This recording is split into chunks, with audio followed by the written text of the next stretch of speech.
Hello, this is a Freethought Forum, a program by the Atheist Society of Knoxville and the Rationalists of East Tennessee. I'm Joe Barnhart, and welcome.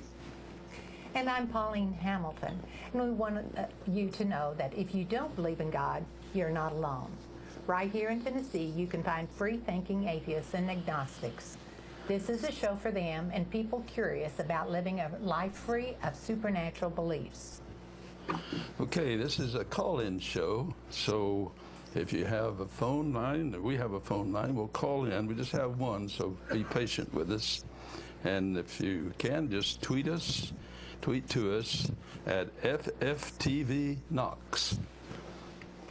The Rationalists of East Tennessee monthly activities are on the first and third Sunday mornings and are usually lectures with lively roundtable discussions. The second Sunday is book club. The fourth Sunday is the Reflections Gathering, which is a potluck afternoon gathering at a member's home.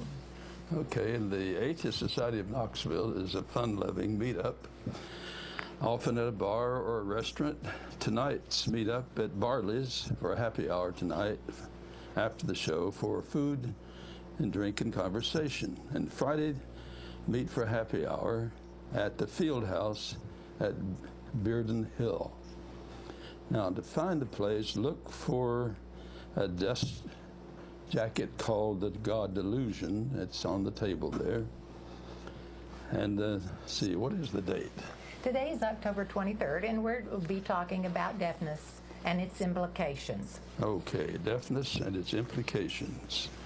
I've got a guest today who knows a lot about this, and I think the reason we're talking about this is part of being a rational person is try to understand other people and what it's like to be another person, especially another person that's got some impairment that others may not have. All of us have our own kinds of impairment, but deafness is a severe impairment, and we want to try to understand what that's like.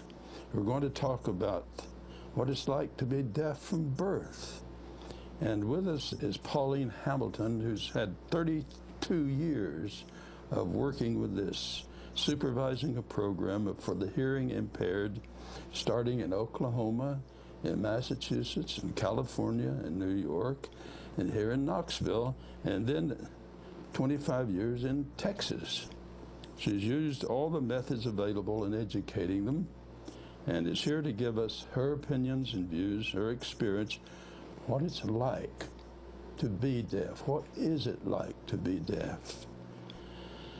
What causes are behind it, and little is known to understand about the obstacles that people face and the misconceptions that we have and many people have about what deafness is like. Pauline, I hear people sometimes refer to people who are deaf with derogatory names like dumb or deaf mute. They aren't dumb, they aren't mute, are they? No, they aren't, Joe. A person who is hearing impaired or deaf has just the same intelligence that any of the rest of us have. And people will say, well, I didn't mean they were deaf and dumb in being that they weren't smart. I meant that they didn't speak. Well, and that, but that really isn't the case either. They do have the ability to make sounds. The problem is they don't get that auditory feedback that we get when we make a sound to know, to keep that sound. For instance, let me tell you this. This is kind of interesting, I think. When a baby is born, it makes all the sounds of every language, but when it's babbling along, it'll go back, and the parents say, oh, where's the dada? And he just keeps going on, and then he says dada again. Well, that child will maintain that word, whereas he'll drop the sounds for any of that would be used for the other foreign language. So it gets reinforced. It gets reinforced. Yeah. And so then But if he doesn't hear that he said da-da, dada, or mama, then he just keeps babbling along. And so he doesn't have that feedback to say, I'm going to keep that word in my vocabulary. So to learn to talk, you have to learn to hear. Yeah. And Yes. Hearing is a major ingredient of learning to speak. Absolutely. Yeah. Yeah, we don't often realize that. No, you don't. Well, what are some of the major misconceptions about people who are born deaf, or maybe are deaf by the time they are 2 or maybe 3?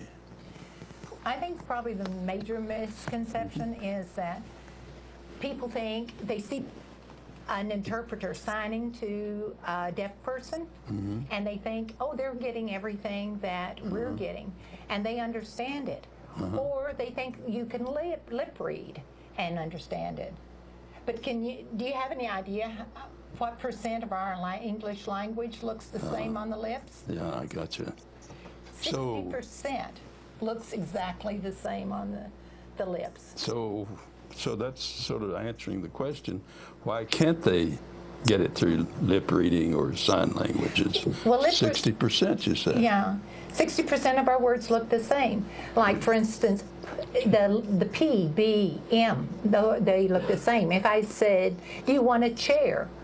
Or shall we share? They look the same. You don't hear that voice. Do you? Oh, yeah. T It's and the D. same. Yeah. And the words that we use most often in school, what, where, when, why, they all look the same. So that lip reading is you either are born a lip reader or you're not. That's an interesting thing that most people don't realize either. And so it's not something we can teach a child. It is just kind of, it's a supplement, if you will. Sign language, on the other hand, is not that you see in general on TV and so forth. That's American Sign Language, and that's not straight English. In fact, you can get credit in high school and college for foreign language if you take the course in American Sign Language. It's a foreign language. It's a foreign language. It's not. It's based on French, and it's not a complete language. It's, as a result, 90%. So you can have how many signs for one word, maybe? Yeah, you can have 12 signs for one word, or one word. Can have many signs. How about ing or ed? In the American Sign Language, they don't use the endings, the articles. The words like is and are, was, can, will, those words, how would you teach a child the word is or are? Why do you use it? Why do you use it in your sentences? Why do we read it? There's no meaning for it. The reason you use it is because you heard it.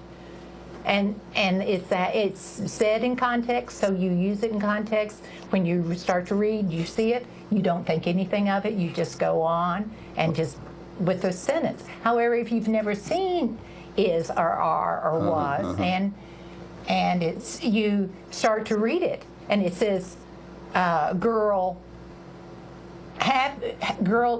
is happy, and you don't know and you don't know is. You don't even, and the girl is happy, a very simple sentence. You may know girl and happy, but you're not sure what that other is, and you're sure not going to write it. So that, I wrote down a question. Can they learn to read without learning all the words that make up the English language? Well, as I say, 90% of deaf adults are functionally illiterate. They read below the 3rd grade level. The 10% who aren't are those that already had their language when they went deaf. So they went deaf later in life. Those who are mildly hard of hearing, so they still hear speech and language. And those who are so bright they probably would have learned in spite of it. Let me ask again, 90%, say that again, that's shocking. It is. Say that it's 90% of deaf adults cannot read well enough to protect themselves to read above their 3rd grade. 3rd grade level. Yeah, so. Wow.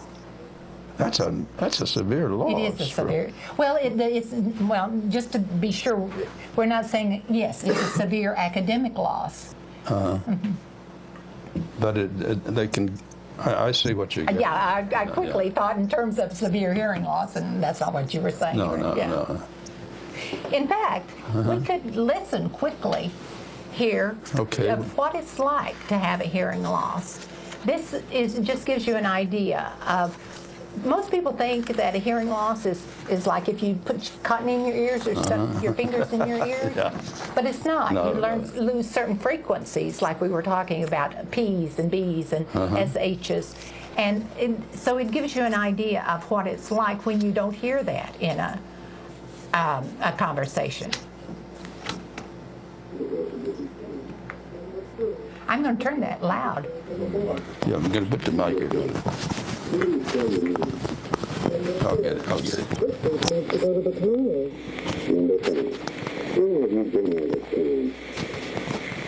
That was harder to follow, wasn't it? Now, once more. And this time, we are removing more frequencies so that we are simulating speech as it is heard by someone with a severe hearing loss. Or, in other words, someone with sensitivity to sound only in an extremely narrow range in the lower frequencies. You will find speech is now almost totally unintelligible.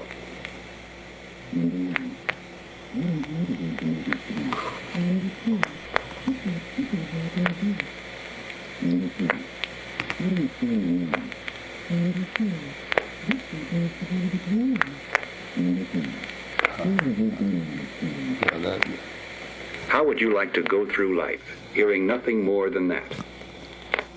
So you can see, even when I turn the volume up, it doesn't make any difference. So a lot of people, when they're talking to somebody who's hearing impaired or has hearing aid on, they'll talk louder, but it doesn't help. In fact, hearing aids cut off noise because it hurts their ear before they can actually hear it. So they have a roll-off or cut-off so that doesn't. So what's required to teach the deaf? Well, I mean, one really needs to use straight language with all the endings and all the prefixes and suffixes and tenses. Yeah. And in order for this child who has any hearing at all, who can lip read at all, and gets the sign language on their hands, that it all goes together and it's all the same. If you notice, many times when someone is talking to the deaf, sometimes they don't even open their mouth. They just sign. And the reason they do is because what they're saying on their hands is not the same thing as what they're saying with their voice. And that's it's very hard to do. That's why it's considered a language, because you can't do both of them simultaneously. I'm writing notes. I want to ask you later. So they, you mentioned sign language. I'm wondering, is there a universal sign language? No, there's not. There isn't? No. From one person to the next, one parent to the next, one teacher to the next, between cities, regions, states. There are different words, different signs used for the same word, the same sign used for different words. It's very difficult.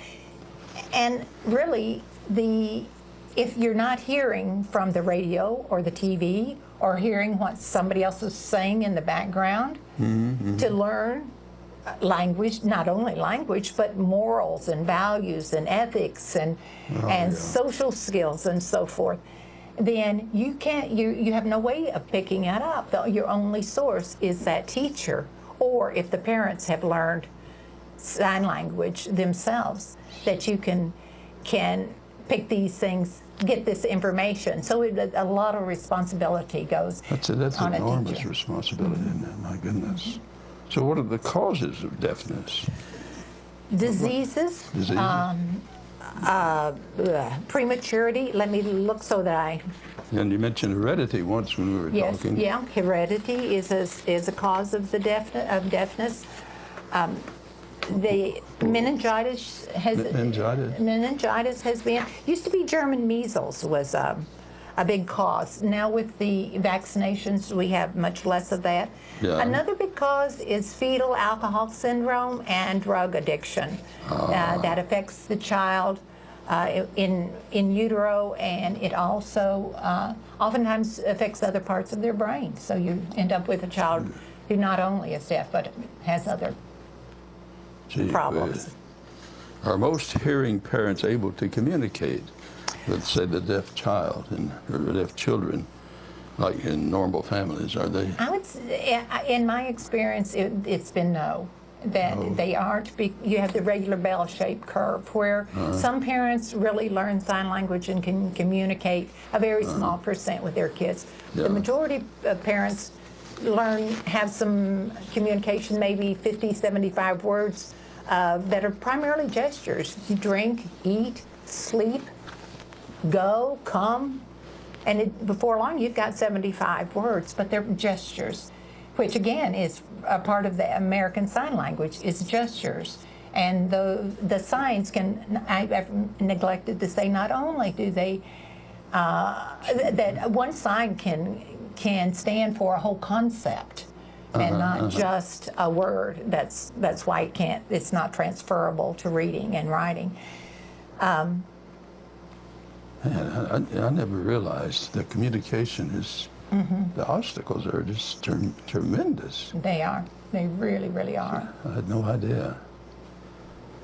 Well, let's see. How do children learn these skills? I mean, that takes quite a bit of intelligence, it seems to me, to learn the skill. Well, when we used to teach orally, we started out with ball, shoe, and airplane. We'd say, this is a ball, Yeah. this is a shoe, this is an airplane.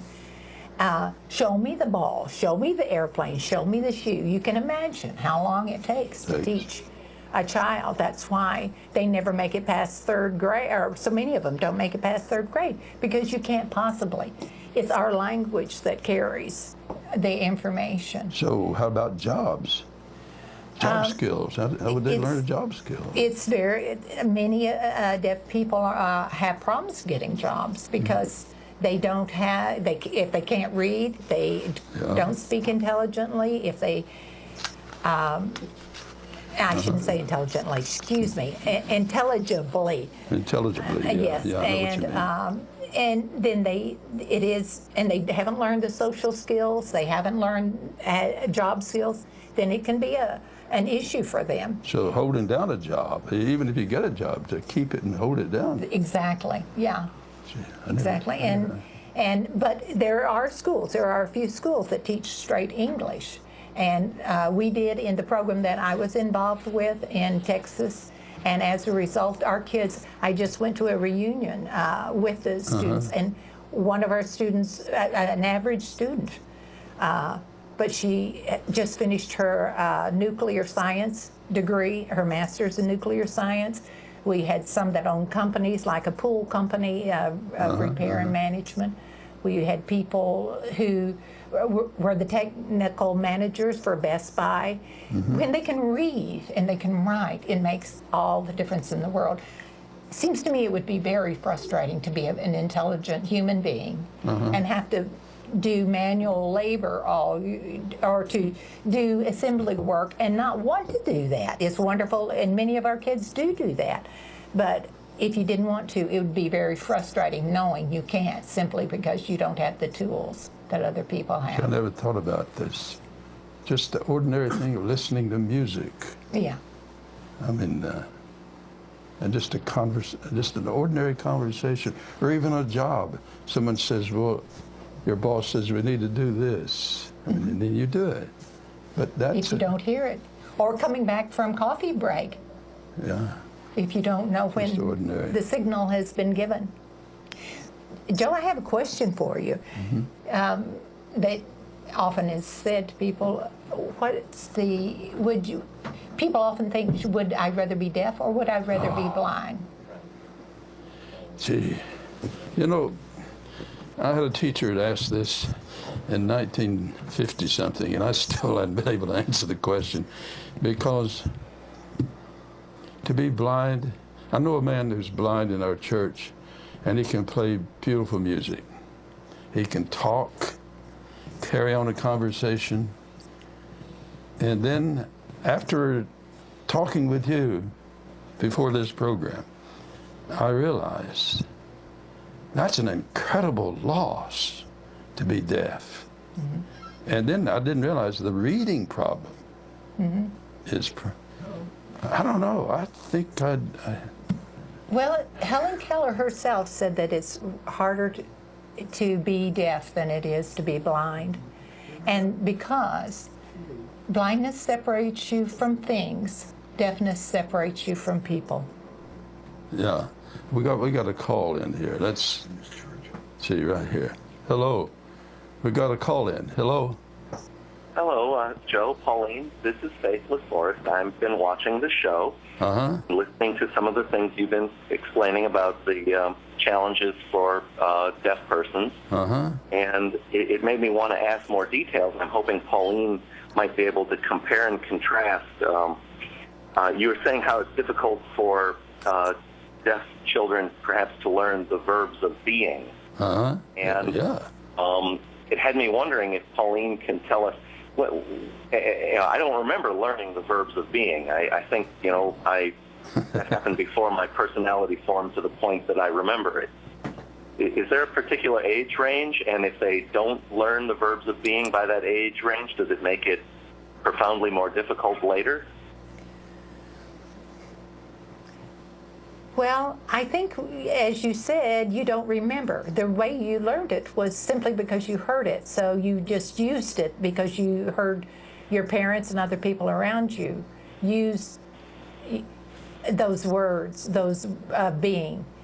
And so I don't know, I don't know how one would get beyond that if they haven't had the receptive ability, had that reception of seeing that either in print, which of course at 2 or 3 or 4 years old is not going to make much sense, or if they haven't heard it, or if they don't see it with signing or something else. But that doesn't make me think about the fact that there's certain sounds that there is a cutoff point, that if you aren't exposed to those sounds, you can't hear them beyond like 2 years old or 6 years old or something. That's why when an immigrant comes to the United States, any immigrant, if they come before adolescence, they usually have no.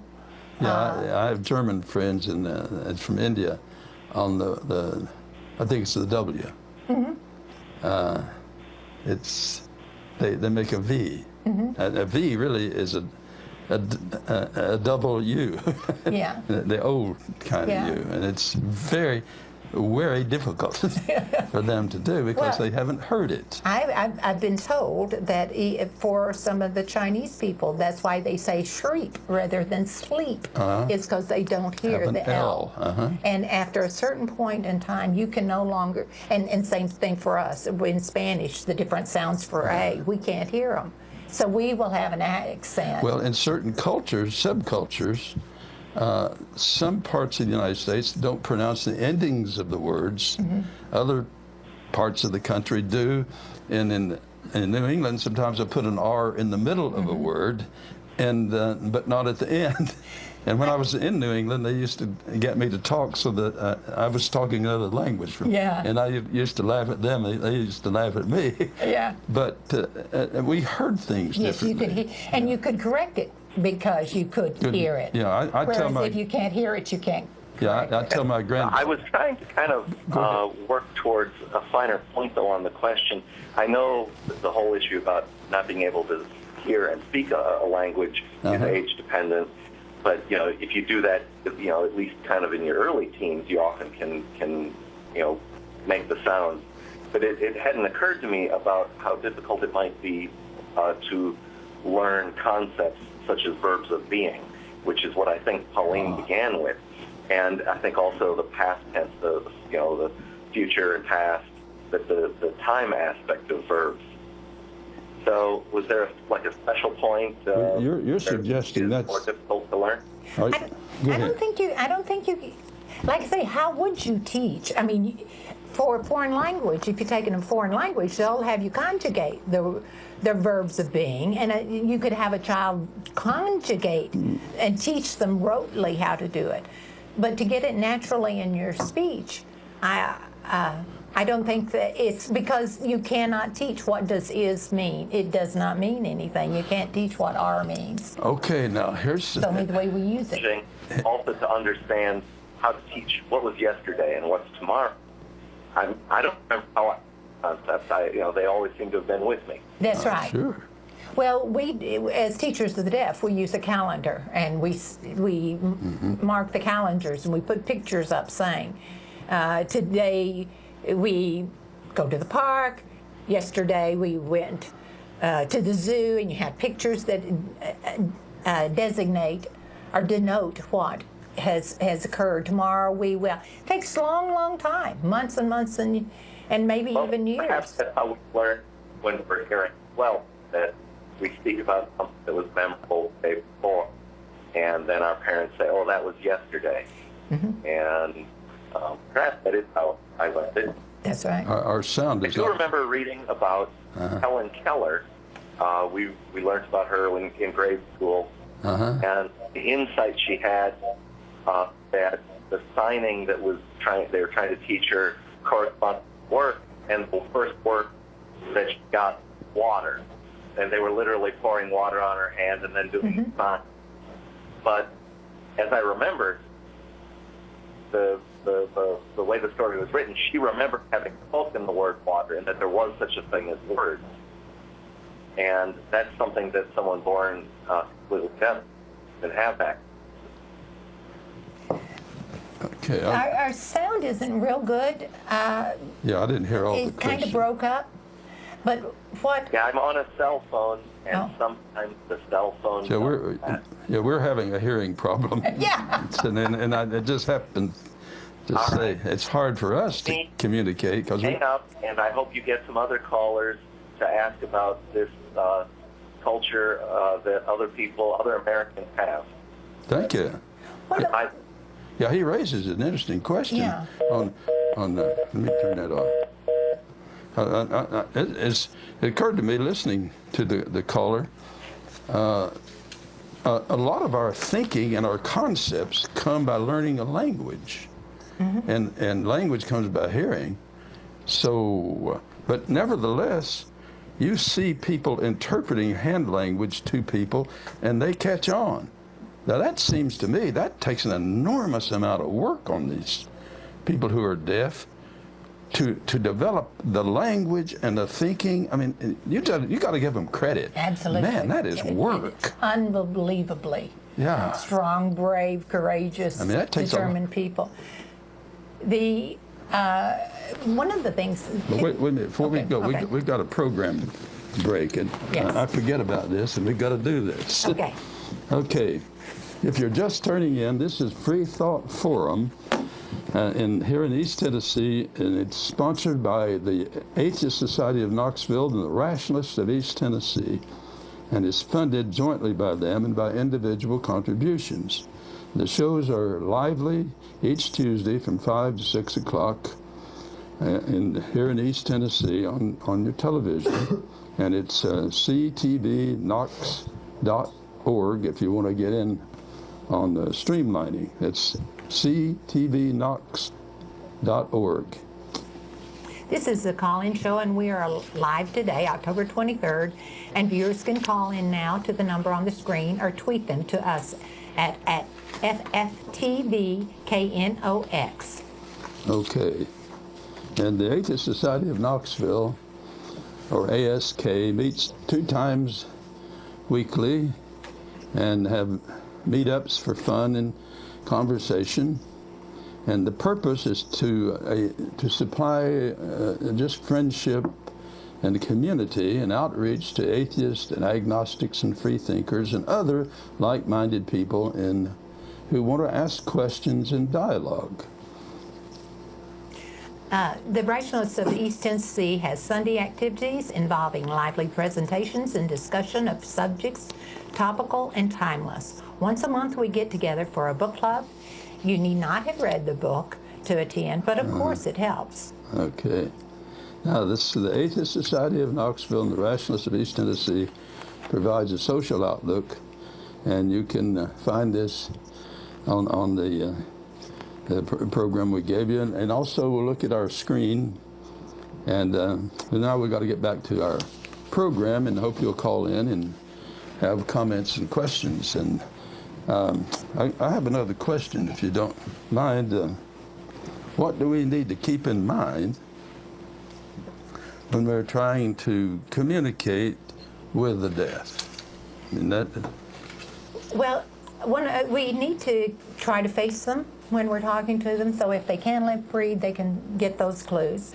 We need, if they're in a situation in a restaurant or a room where they can be against a wall or in a corner, they'll be able to hear better because they won't have as much background noise.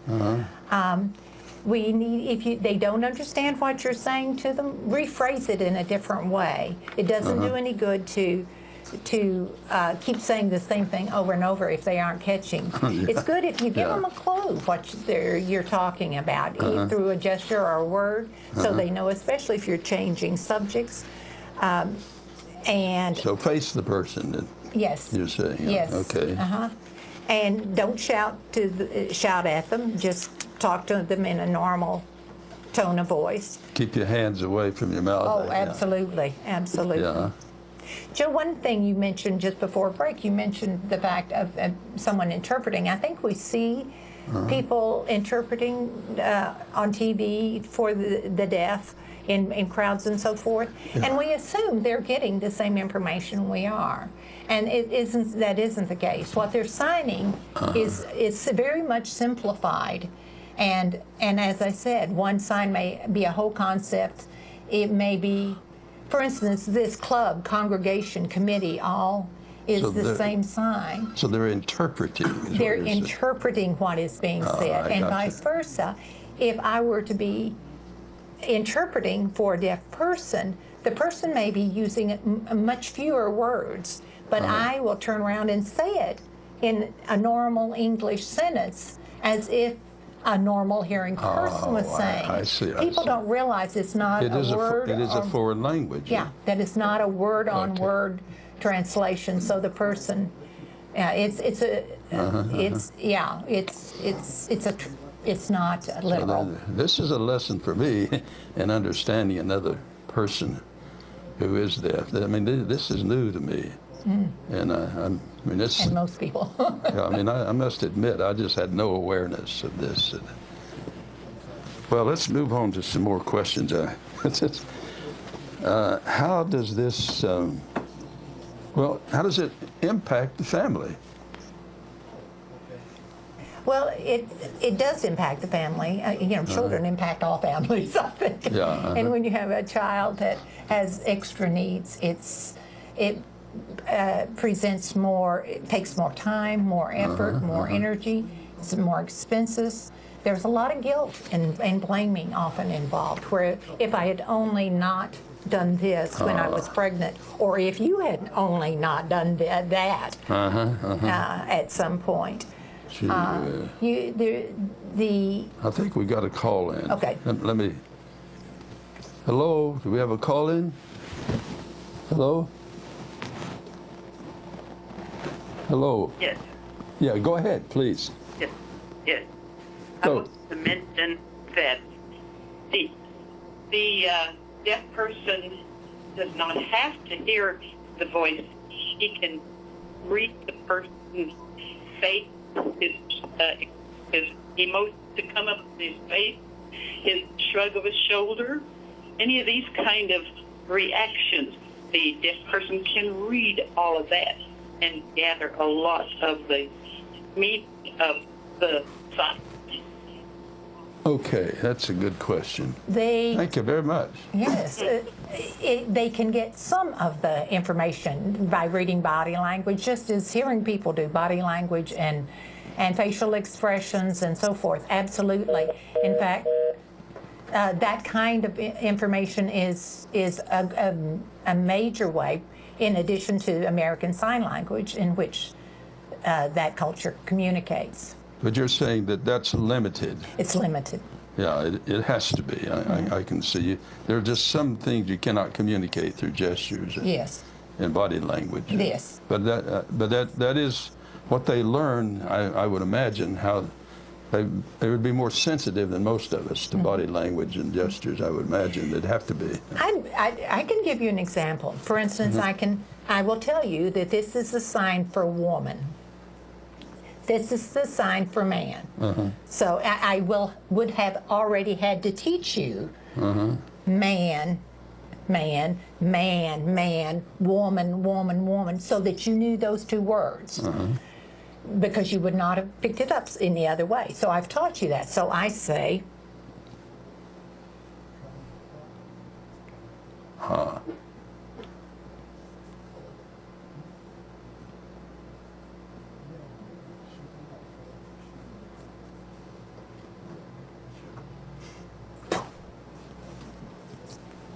So what have you told me?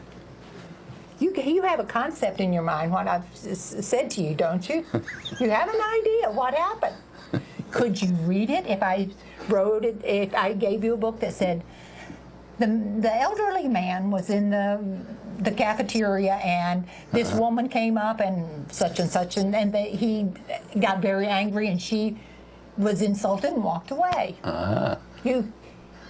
Or could you say what I just did? You could say man and woman. You might guess if you had the language to say angry. Oh, I got you, yeah. And walk away. But that's not straight English. That's the example that I'm trying to give to you. So a sign has to communicate not just one word, whole phrases and concepts. Yeah. And if you want them to be able to use it. We got another caller. Good. Go, please. Oh, I pushed the wrong button. No. Okay. We got a caller. Please, let's hear it. Yeah, Joe and Pauline, this is Jonas. Hey, Jonas, go ahead. I had some thoughts that I wanted to pass along. My training is, I'm a physicist. I have spent my life solving problems and puzzles and so on. And when I hear some of the things Pauline has said, you know, I view that somewhat skeptically, and I wonder about possible solutions. It seems to me that language is made up of different phonemes. We sometimes teach kids to read by phonics, and so it would seem to me that one could develop a system of hand movements that would express the different phonemes that are language. And it's known that through neurological studies, brain scans and so on, that sign language is processed by the same part of the brain that speech is processed. We have as human beings, we have a natural ability to understand language, and it would seem then that using that natural ability and phoning, that we could learn to speak a language with all of the inflections and so on that are available in the spoken language. And again, those lines, it really puzzles me when people, even people have very educated and go ahead.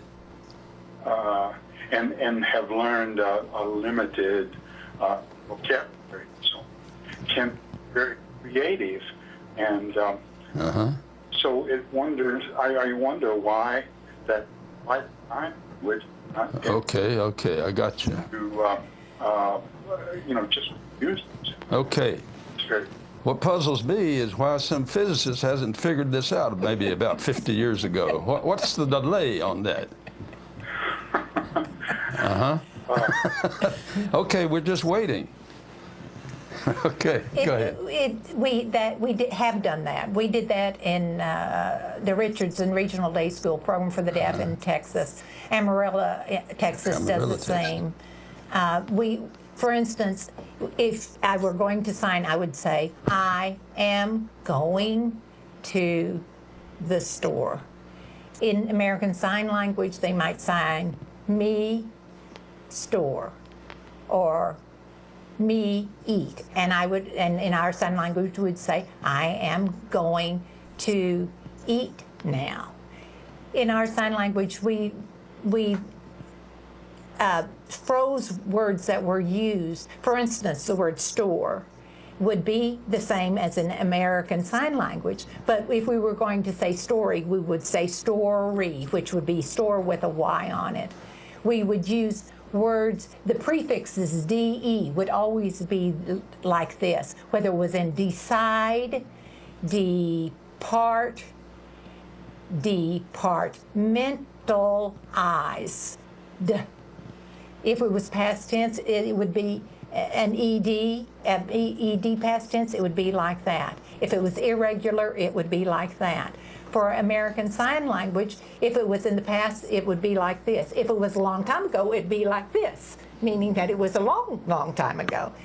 So it can be done. It has been done. It's just not widely accepted. Yeah, we forget sometimes that words are syllables. And how many syllables are there? I mean, that's a lot of learning. Just 60,000 words is what we could do with our sign language, as opposed to 5,000 or 6,000. And each of those words have syllables. Are made up of just a small set of sounds. Exactly. You're right.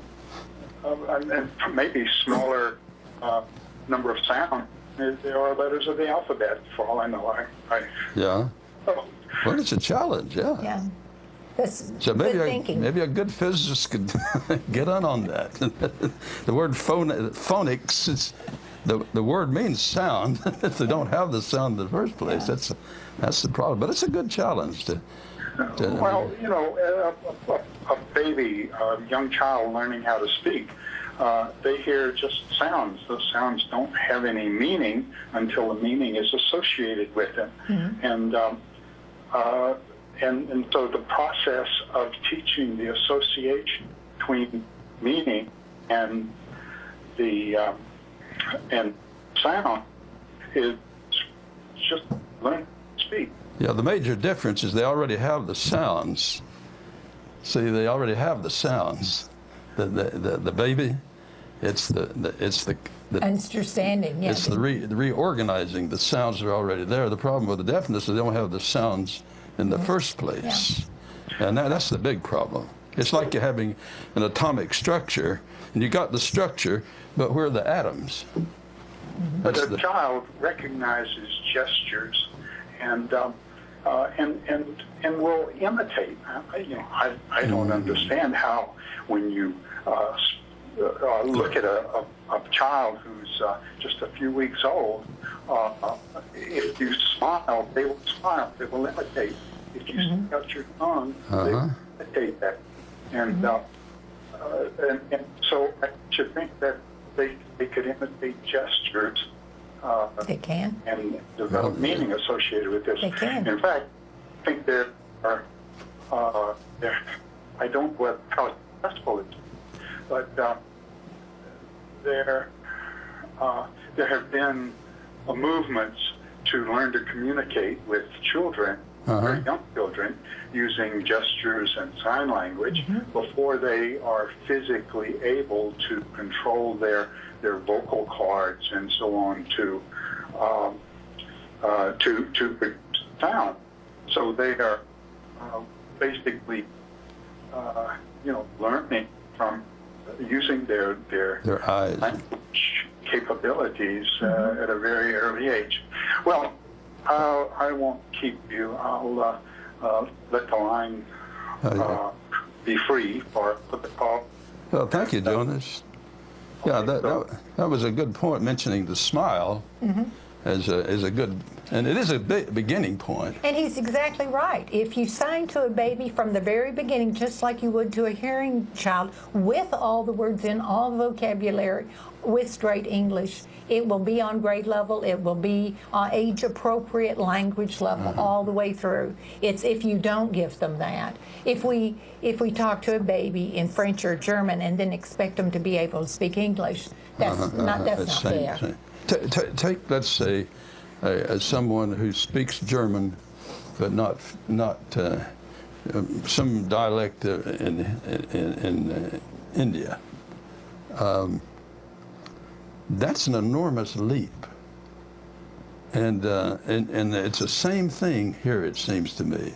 Now, Jonas's point is people do learn foreign languages.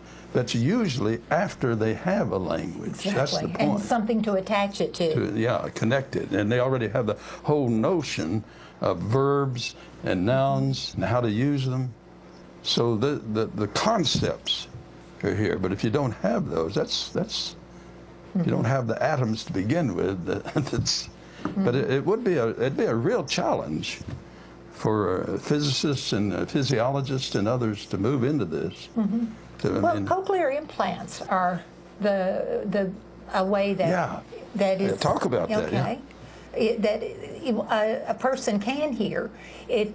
You still have to have intensive training and therapy to make sense of the sound you hear, to be able to make meaning of the sound, to know that the sound that you hear is a telephone ringing or a doorbell, and then going into finer discrimination between words and sentences. But let me ask you, what if you had a totally, a community in which everybody is deaf?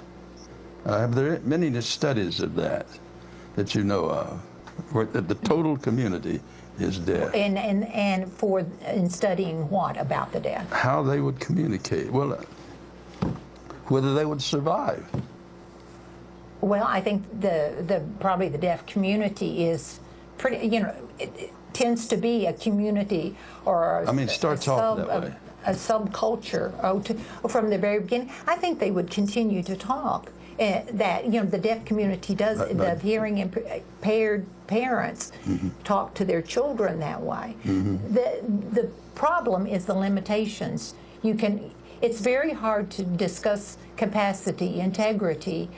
It's kind of like when we go abroad and we've taken a course in college and we talk in whatever foreign language.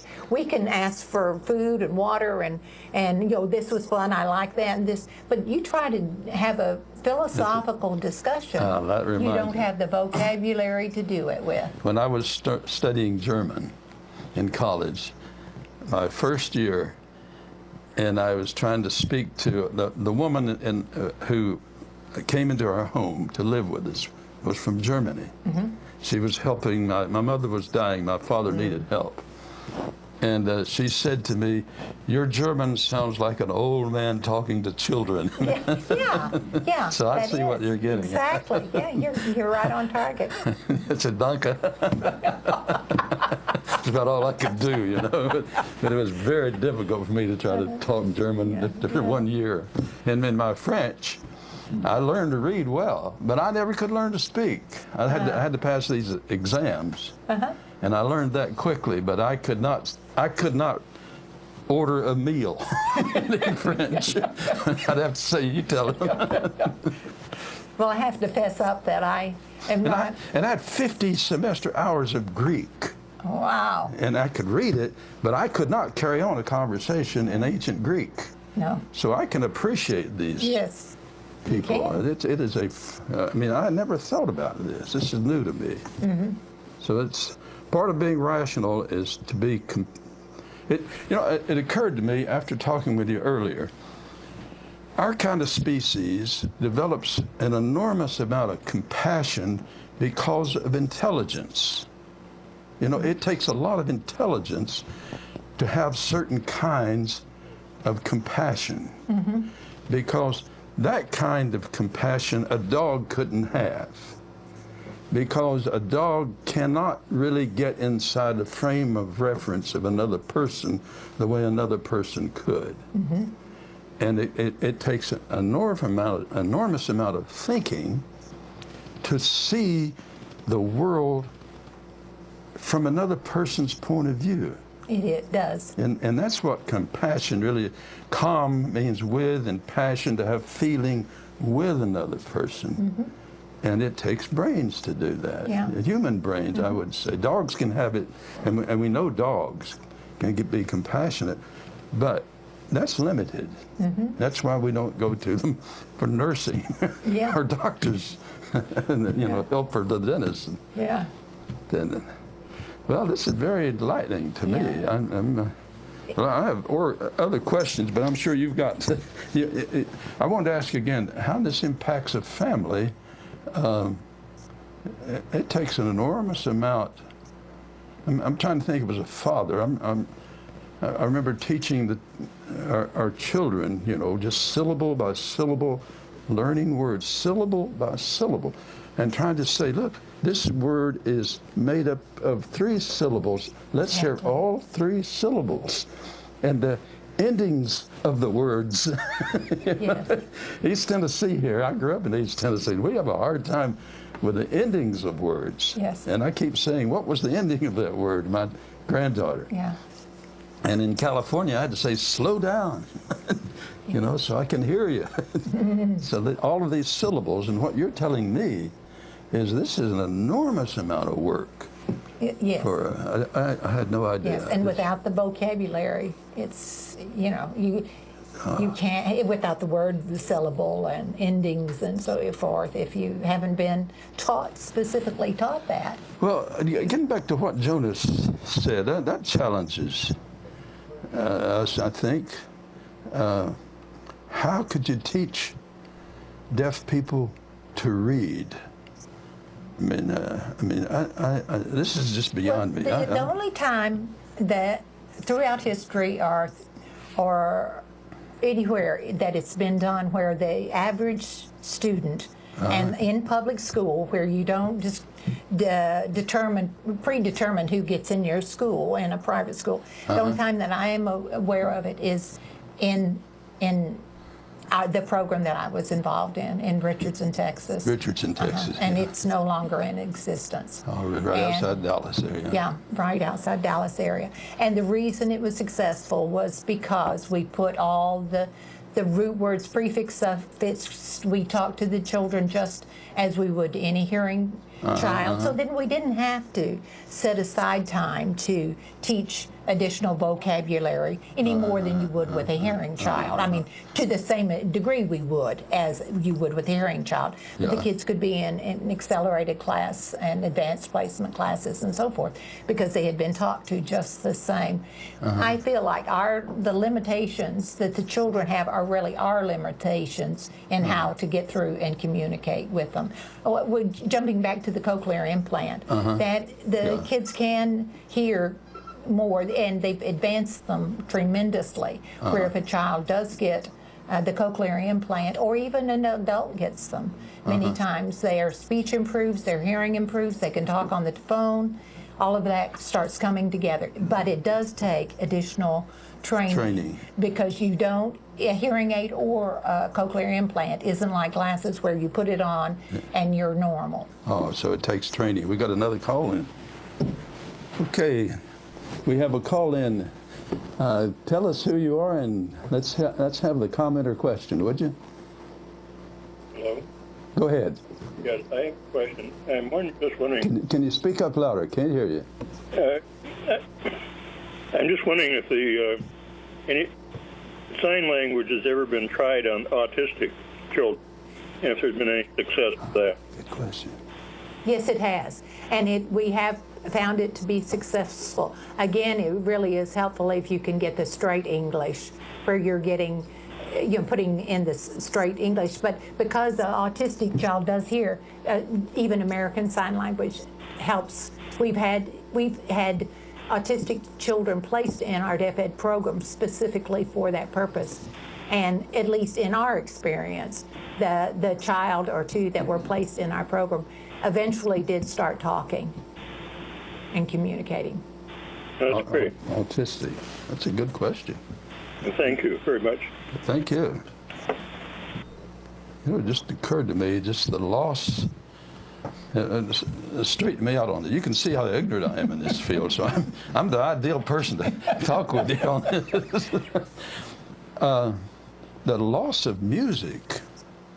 Am I understanding that's the deaf? It would be for us, for a lot of people. They can feel the vibration from the floor. The vibration. And like at Gallaudet, they use drums to give information to the football players. So it's not, there are deaf people who dance and who play instruments.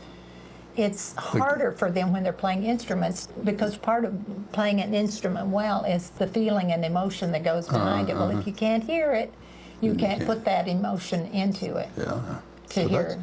That's an enormous emotional loss, isn't it? It just never occurred to me what. See, I married a woman who can sing. And I guess that's one reason I've stayed married to her, for so many reasons. That's one of many reasons. But just to think what it would be like to go through life. Of course, if you don't know what you're missing, that's another thing. But and that's what you will hear a deaf adult say, I don't want a cochlear implant because I don't know what that other world is like. I know what my world is like here. Yeah, I hadn't thought about that. And that's, that's scary. It is a whole new world, isn't it? It is. That's going to another planet in a way. We were talking about what it's like on the family. I think spouses. I was with a couple this past weekend, or a few weekends ago, and the woman came in with the baby in her arms, and the husband was walking a few feet ahead and walked past us and didn't see us. So she needed to say, wait up. She couldn't. She had to run with that baby to go catch him and touch him and say, they're back here.